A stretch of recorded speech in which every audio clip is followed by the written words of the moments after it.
40% से और भी बहुत कम। राहुल गांधी 15 मिनट 42 सेकंड बोले मणिपुर पर, उनका सदन में वक्तव्य 15 मिनट 42 सेकंड करना, उसमें से 11 minute 8 second camera Om Birla speaker को दिखाता रहा, यही संसद टीवी का कैमरा, और मात्र 4 मिनट राहुल गांधी जी को दिखाया। 71% टाइम पर कैमरा ओम बिरला पर था।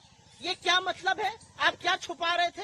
आपने क्यों नहीं राहुल जी को दिखाया? राहुल जी ने बड़ी बड़ी बातें कही, मणिपुर पर बात कही कि वहां पर लोगों की हत्या हुई है, सरकार हाथ पे हाथ धरे बैठी है, सेना का प्रयोग नहीं कर रही। मणिपुर में असम राइफल और मणिपुर पुलिस में FIR हो रही है, सरकार पता नहीं किसको बचाने का काम कर रही है। राहुल गांधी जी ने 3 और तस्वीरें दिखाई थी और आपके कैमरा पर मैं वो फोटो दिखाना चाहती हूँ। एक है ये अडानी के जहाज में मोदी जी की फोटो, उसके बाद दूसरी फोटो है आराम से नौश फरमा रहे मोदी जी अडानी के हवाई जहाज में, तीसरी फोटो है अडानी का भारत में कहां कहां व्यापार बढ़ा मोदी जी के आ जाने के बाद। ये सारी अपने आप में बड़ी बातें हैं, इसको क्यों नहीं दिखाया गया? 71% टाइम पर ओम बिरला को देख रहे थे। विपक्ष का सांसद और सबसे मजबूत आवाज बोलेगी, ये किस तरह की ये लुच्चई है, ये गलीचपना है, इसको क्या कहा जाए? ये कुछ नहीं है, ये तानाशाह, एक कायर तानाशाह का डर है। मैम, राहुल गांधी ने जब बयान दिया उसके बाद स्मृति ईरानी ये भूल जाती है कि ये टेलीविजन चैनल नहीं है, ये भारत का सदन है। आपकी नौटंकी का अखाड़ा नहीं है। अपनी बेकार की एक्टिंग और झूठा आक्रोश बंद कर दीजिए। मणिपुर पर बात हो रही है, हर वक्त मुद्दे से बरगलाने की, मुद्दे से भटकाने की कोशिश बंद कर दीजिए। दम है तो मणिपुर पर बात करिए। बेवकूफी का आपने वहां पर भाषण दिया और अभी फैक्ट चेक करूंगी मैं और बताऊंगी कैसे आप VP सिंह की सरकार में शामिल थे, समर्थन दे रहे थे। जिन वाक्यों को आपने गिनाया तब आपके लोगों ने कुछ क्यों नहीं किया? आज आप क्विट इंडिया मूवमेंट की बात करती हैं, किस मुंह से बात करती हैं क्विट इंडिया मूवमेंट की? जिस दिन महात्मा गांधी ने क्विट इंडिया मूवमेंट का आह्वान किया था, मौलाना आजाद हमारे अध्यक्ष, नेहरू, पटेल, आजाद, गांधी गिरफ्तार हुए आज के दिन, श्यामा प्रसाद मुखर्जी ने चिट्ठी लिखकर बोला था कैसे उस आंदोलन को कुचला जाना चाहिए। मुस्लिम लीग के साथ, जिन्ना की मुस्लिम लीग के साथ मिलकर सरकारें चला रहे थे। इनको क्या लगता है इनके झूठे आक्रोश से इतिहास बदल जाएगा? स्मृति ईरानी अपनी बेकार की बातें बंद करें। 78 दिन तक जो बोल नहीं पाया उसको कोई नैतिक अधिकार नहीं है सदन में बोलने का।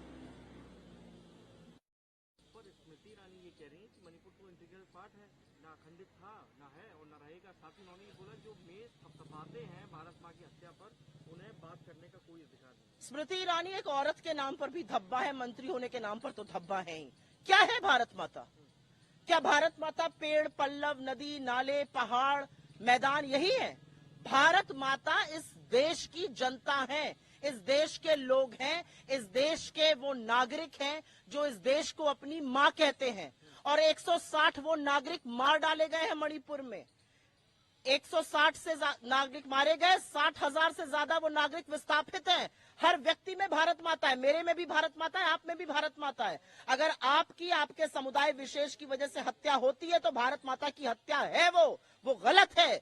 और अगर भारत माँ में आर्मी और पुलिस के बीच में लड़ाई मची है तो और क्या खंडन होगा? आप दो समुदायों को आमने सामने आज खड़ा नहीं कर सकते मणिपुर में। एक भारत की बात करते थे, 2 मणिपुर के टुकड़े कर दिए हैं। इस देश के टुकड़े करने वाले नरेंद्र मोदी और इनके ये बेशर्म मंत्री हैं।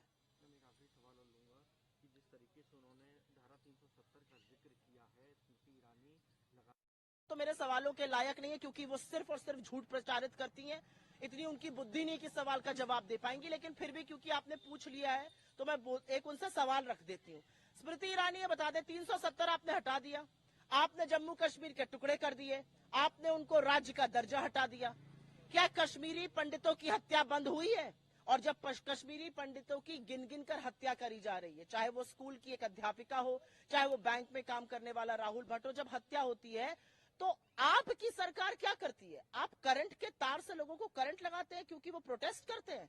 आप लोगों को डराते हैं, धमकाते हैं, उन पर लाठियां बरसाते हैं। 3.5 महीने से कश्मीरी पंडित यहाँ पर बैठे हैं सरकार से बात करने के लिए। स्मृति ईरानी की सरकार के पास वक्त नहीं है बात करने का। ताज़ा खबरों से जुड़े रहने के लिए हमारे चैनल को सब्सक्राइब करें और बेल आइकन को दबाना ना भूलें ताकि हर खबर की नोटिफिकेशन आपको मिलती रहे।